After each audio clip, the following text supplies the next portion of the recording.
The wolf's growl cut through the winter silence like a knife through sinew. Luke Mercer halted his horse with a slight pressure of his knees, head tilting toward the sound. The vast northern Arizona territory stretched around him, empty, white, and unforgiving beneath the December sky. A second sound followed, higher and distinctly human, a child's cry. Luke dismounted in one fluid motion, Winchester rifle sliding from its saddle holster into practiced hands. 3 winters alone had taught him to move with purpose in this country. Hesitation killed faster than cold. "Easy, Buck," he murmured to the horse. "Won't be long." His boots crunched through the frost-hardened earth as he followed the sounds through sparse juniper and scrub oak. The wind had teeth today, biting through his coat and carrying the scent of pine and snow yet to fall. He spotted them in a small clearing between rocks, 2 Apache children, girls no older than 6 or 7, huddled against a boulder, 10 yards away. A gray wolf circled, ribs visible beneath its winter coat, hunger overriding caution. The older girl had positioned herself in front, one small arm extended protectively across her sister. Luke raised the Winchester in a single, smooth movement. The wolf sensed him then, yellow eyes flashing as it turned with hackles raised. The rifle crack shattered the stillness, echoing across the empty landscape. The wolf collapsed mid-snarl, a puff of breath its final contribution to the world. The girls remained frozen, dark eyes darting between him and the fallen animal. Luke lowered his weapon slowly and crouched to their level. "You're safe now," he said softly, the gentleness in his voice unfamiliar even to himself. "Wolf can't hurt you no more." He unscrewed his canteen and offered it. The older girl hesitated, studying him with eyes too wary for her age. Before accepting, she let her sister drink first.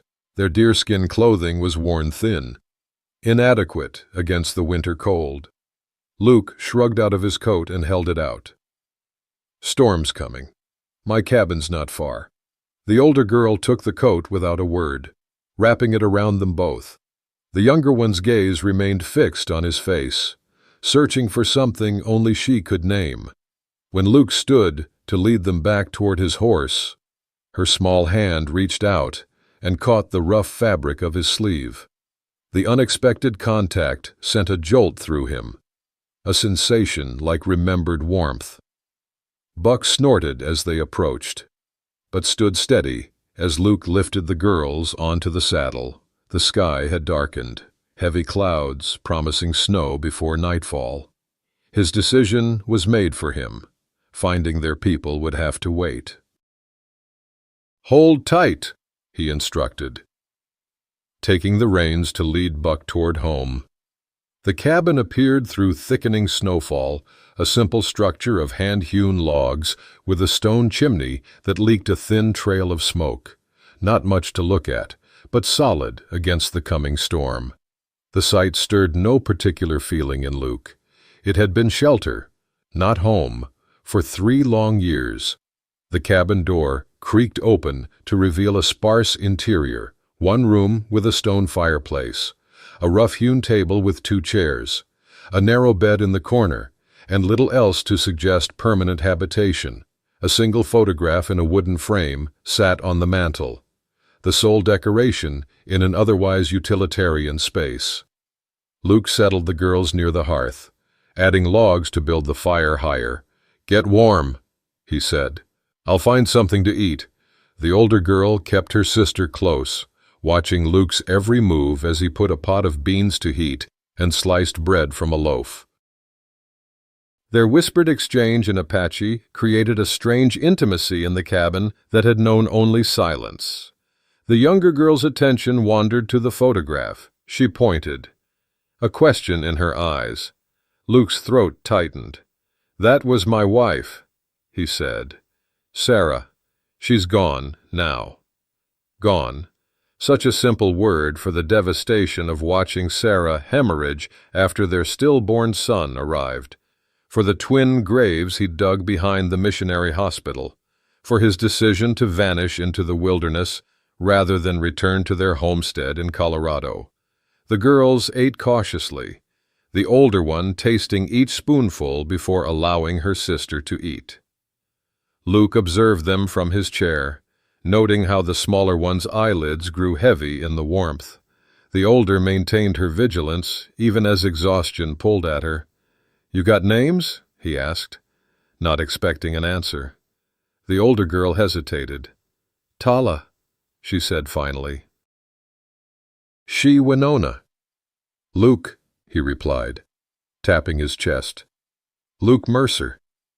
Tala nodded once, acknowledgement rather than acceptance. As darkness settled outside, Winona curled against her sister and surrendered to sleep. Tala fought it longer, her chin dipping, then jerking upward repeatedly until she too succumbed. Luke spread his bedroll near the fire for them and retreated to his own bed. The familiar emptiness of the cabin had been disrupted, filled now with the sound of small breaths and occasional murmurs. He stared at the ceiling beams, remembering other sounds, Sarah's laughter, her humming as she worked, their conversations that stretched into night. For the first time in years, the silence didn't press against him like a physical weight. Dawn broke with the sound of approaching hoofbeats. Luke came fully awake in an instant, years of solitude having honed his senses to any disturbance. The girls still slept by the banked fire as he pulled on his boots and lifted the rifle from its place by the door. On the porch, cold air bit into his lungs. A lone rider approached through the fresh snow, a woman on a paint pony, her dark hair braided beneath a faded red blanket wrapped around her shoulders. She halted at the edge of the clearing, assessing the cabin and the man who stood watching her. The cabin door creaked behind him. Tala appeared, eyes widening at the sight of the rider. "Inali," she cried, the word bursting from her like a prayer. Both girls rushed past Luke, Winona stumbling in her haste as they ran toward the woman who had already dismounted and dropped to her knees in the snow. Their voices rose in rapid Apache, too quick for Luke to catch more than a word or two. The woman's arms encircled them both, her face pressed against their hair, shoulders shaking with silent emotion. When she looked up, her gaze met Luke's across the distance. Pride and caution warred in her expression as she rose, keeping the girls close to her sides. "You helped them," she said in careful English. "I am Naya." Luke nodded. "Wolf had him cornered, brought him here out of the storm." "The debt is mine." Nia's voice carried quiet strength. "Our way says life saved must be repaid." Luke frowned. "No debt. Just did what needed doing." Nia studied him, taking his measure. "You are alone here." It wasn't a question, but Luke answered anyway. 3 years now. "My husband died fighting bluecoats. My father was white trader. I belong to neither world now." She squared her shoulders. "I offer service in your home for my daughters' lives." The implication hung in the cold air between them. Luke's jaw tightened. "Don't work that way for me, ma'am. You don't owe me." "You misunderstand," Naya replied. "I have nowhere to return. My people cast me out for mixed blood. White settlers see only Apache. A woman alone faces death in these lands." Her voice remained steady. "This is not payment. It is survival." Luke looked past her to the endless white landscape. A storm was building on the horizon. He'd spent 3 years avoiding entanglement with others, and now this woman offered complications he wasn't sure he wanted. "Where you headed then?" he asked. "North, to find my husband's cousin near Colorado border." Naya glanced at the threatening sky. Journey of many days. Luke considered the thin faces of the girls, the approaching storm, the long miles of hostile territory that lay between here and the Colorado border. Spring, he said finally. You can winter here till spring thaw, then decide. Nia's expression revealed nothing, but she nodded once. Until spring. Weeks passed, and the cabin's rhythms changed. Nia's presence brought order to spaces Luke hadn't noticed needed tending. She mended tears in his shirts without comment, reorganized his meager supplies for efficiency, and stretched their provisions with knowledge of edible winter plants. The girls adapted faster than the adults. Winona shadowed Luke during his chores, solemnly handing him tools or holding nails when he repaired the lean-to. Tala maintained a cautious distance, but her sharp eyes missed nothing. She began learning English words, collecting them like treasures. "What's this called?" she asked one evening, pointing to the chess pieces Luke had carved years earlier and never used. "Chess," Luke answered. "It's a game." "Teach me," Tala demanded. And so he did. One afternoon in late January, visitors arrived without warning. 2 men from the settlement 20 miles east. Frank Miller and Jim Dawson had traded with Luke occasionally, a relationship built on minimal interaction and mutual disinterest. "Heard you had company."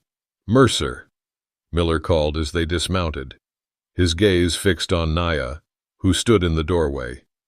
"Didn't figure you for taking up with Indians." "Their business is their own." "Frank," Luke replied evenly. "What brings you out here?"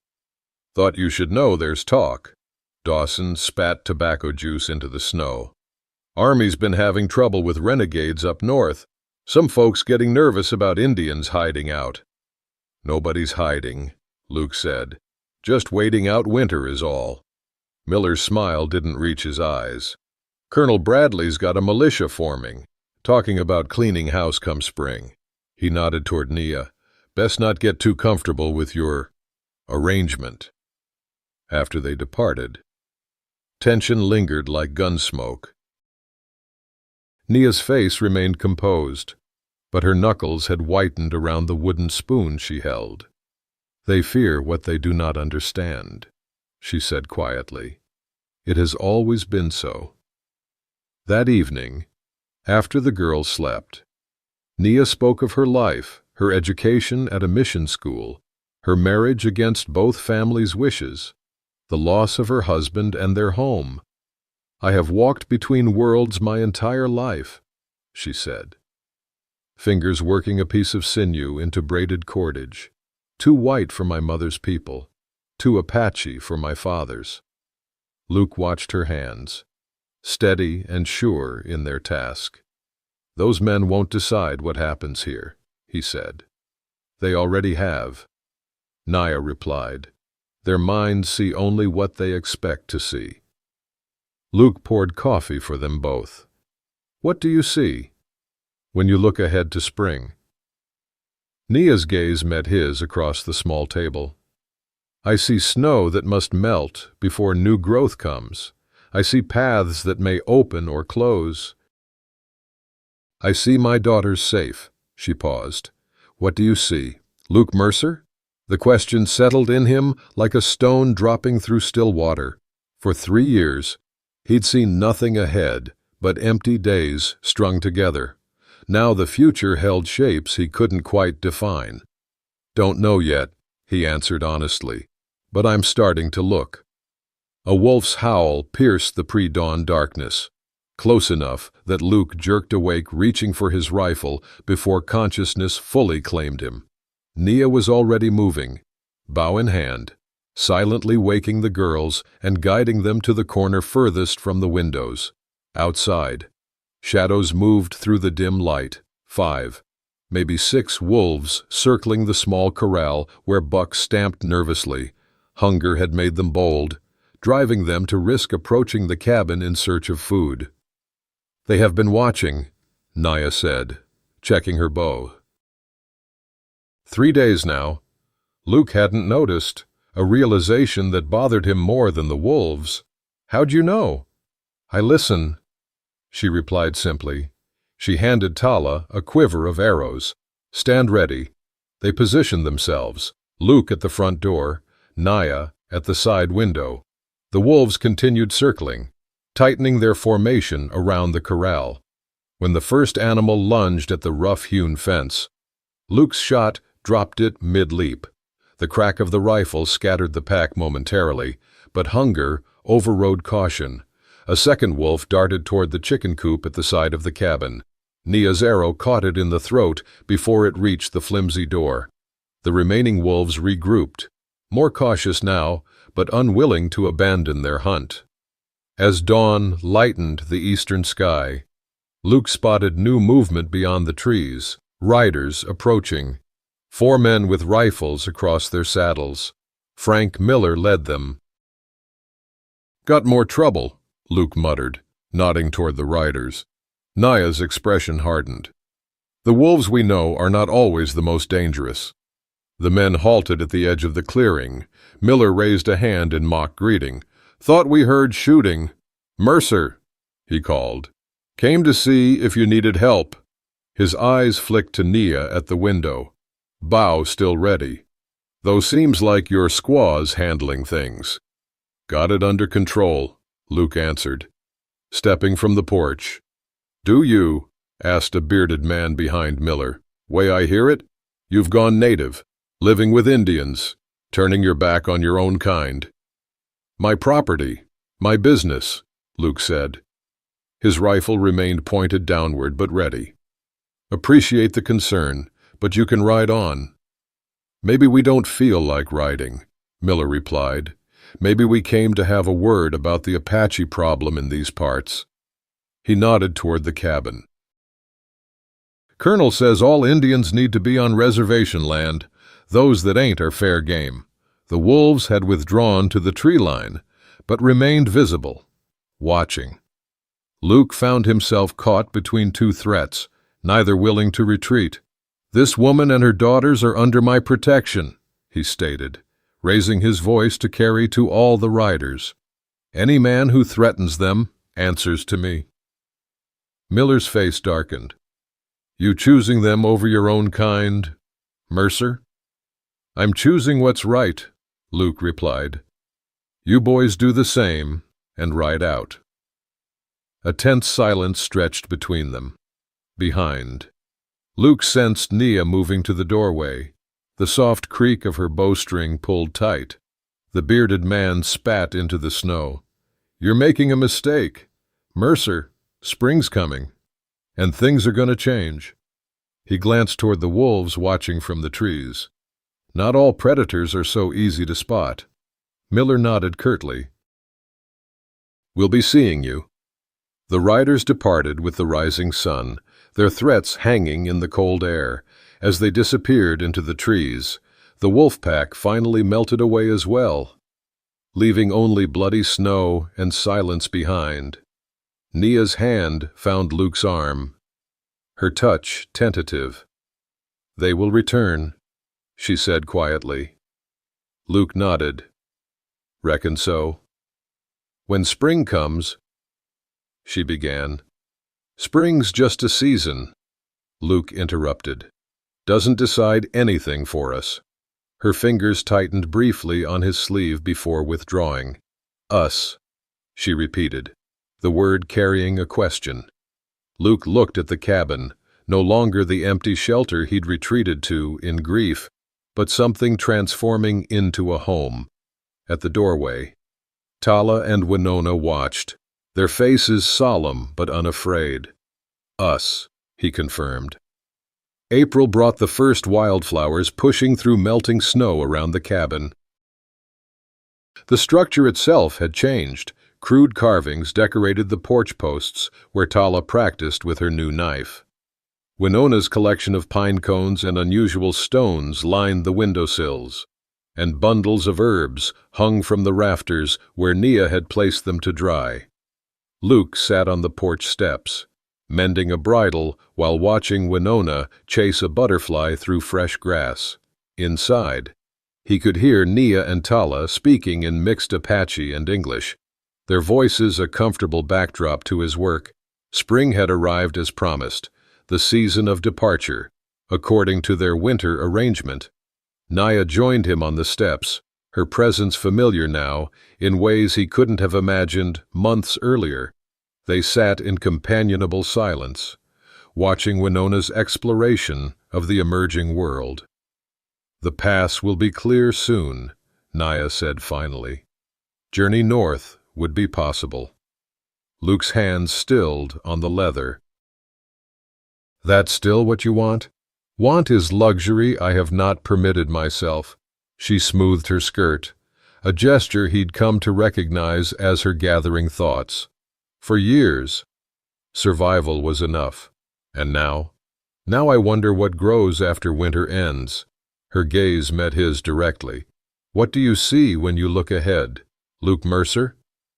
He'd asked himself the same question each day as spring approached. The answer had been forming slowly, like ice thawing on the creek. 3 years I've been half alive," he said, walking through days without feeling them. "Then you and the girls came, and—" He gestured toward the cabin, the cleared yard, the small garden plot they'd prepared together. This place was shelter. Now it's something else. "And if men like Miller return?" "They will," Luke acknowledged. "And we'll face that too." "We," Nia repeated, just as she had months earlier, but this time with certainty rather than question. The next day, beneath the old cottonwood tree, where tiny leaves had just unfurled, Luke and Nia stood with the girls as witnesses. No preacher, no paper, no rings, just hands clasped and words exchanged, a promise as binding as any church ceremony. "You saved my daughters from wolves," Nia said, her voice steady and sure. "But you saved me from a life without hope. That is a debt that can only be repaid with a lifetime." Luke's throat tightened. No debt between us now, just choice. Travelers passing through the territory in years to come would speak of the family at the crossroads cabin, the quiet white man with watchful eyes, his Apache wife whose knowledge of plants could heal or harm, their daughters who moved between worlds with unusual grace. Some whispered that militia groups had once planned to drive them out, but the attempt was never made. Perhaps it was the growing number of friends who visited the cabin regularly. Or perhaps it was the quiet knowledge that Luke Mercer's protection extended to his chosen family with unwavering resolve. What remained certain was this: within those cabin walls, something rare had taken root and flourished, a home claimed not by blood or birth, but by hearts that recognized each other across boundaries others could not cross. And in a land where winter's grip could last beyond seasons, they had found the warmest truth of all, that family forms not from obligation, but from the choice to remain when paths of departure lie open.